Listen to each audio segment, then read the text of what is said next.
Bonjour à tous et à toutes, une petite vidéo aujourd'hui où je vais montrer dans le côté chasse quelque chose qui est intéressant parce que tu vois, je suis dans un milieu totalement naturel, un bois classique, et en regardant bien dans le bois, si tu observes bien, alors tu as des chênes, tu as tout ce que tu veux, et j'ai dit côté chasse, pourquoi? Parce que ici là, si tu regardes bien ici, c'est une palombière.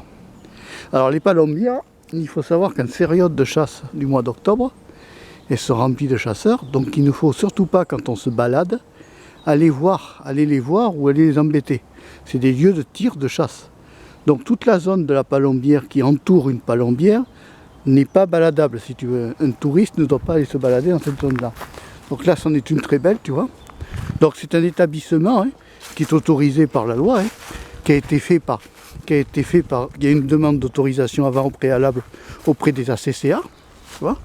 Et le chasseur peut monter sa palombière quand le propriétaire du terrain ainsi que le président d'ACA lui donne l'autorisation de monter une palombière. Donc c'est intéressant à étudier aussi, tu vois, je te montre.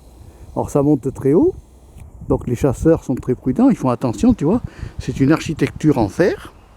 Alors d'habitude, c'est le seul cas dans une architecture comme ça, où le guet est matérialisé de l'homme, où il peut rester d'une saison à l'autre. Certaines ACCA interdisent que les guets restent d'une saison à l'autre. Et tu vois, c'est bien planqué, parce que c'est dans un endroit bien dégagé, la palombière, elle doit bien placer. Là, il doit faire pas mal de palombes. Mais en fait, la chose à savoir, c'est que tu vois, une palombière, c'est tenu par des fils. Tu regardes bien, une palombière, ça a toujours été tenu. C'est tenu à des arbres, avec des tendeurs et des fils. C'est un travail assez important, et toute la palombière est tenue de pourtour à partour. Toute la zone est propre, et toute la zone est nettoyée par le chasseur. Pourquoi? Parce que si il fait une palombe, elle tombe par terre, et il peut la ramasser. Alors c'est intéressant, tu vois. Alors, normalement, quand tu te balades dans une forêt, ils vont vous prévenir, ils préviennent, alors on te met attention palombière.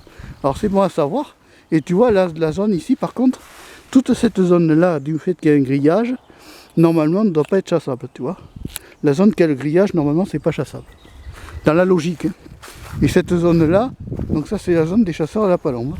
Donc en saison, au mois d'octobre, vous les laissez tranquilles, vous les laissez chasser tranquilles. Ils ne dérangent pas, ils sont en haut de leur pylône.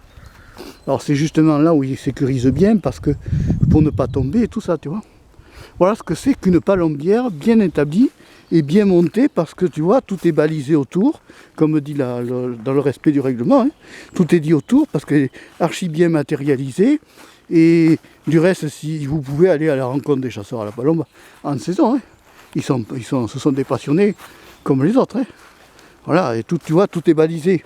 Tout autour c'est balisé. Pourquoi? Parce que ça prévient, il y a des fanions de couleur pour prévenir aux non-chasseurs qu'il y a un endroit où il y a un poste de chasse où il ne faut pas être embêté. Et alors normalement, toute palombière doit être indiquée, tu vois, voilà, par un panneau comme ça, c'est très bien.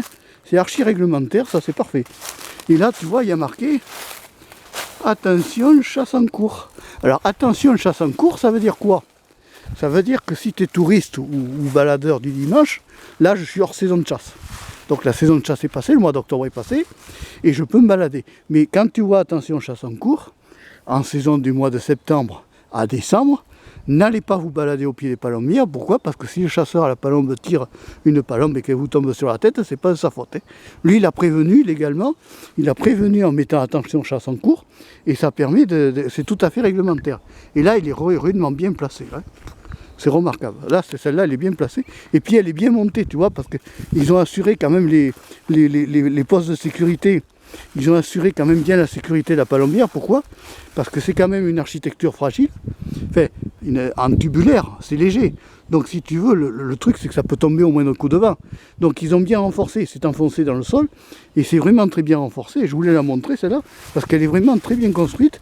Et que là, c'est 100% réglementaire. Et c'est vraiment très bien.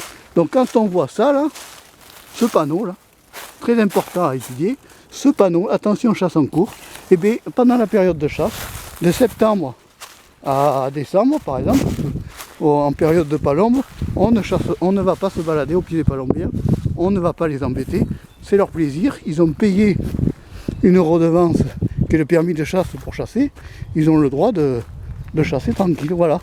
Je voulais la montrer celle-là parce qu'elle est très propre. C'est la plus belle palombière que j'ai croisée jusqu'à maintenant. Allez, si tu as aimé la vidéo, tu peux liker, tu peux aussi t'abonner à Marc Pêcher aux 3 chasses. Au revoir, à bientôt et merci.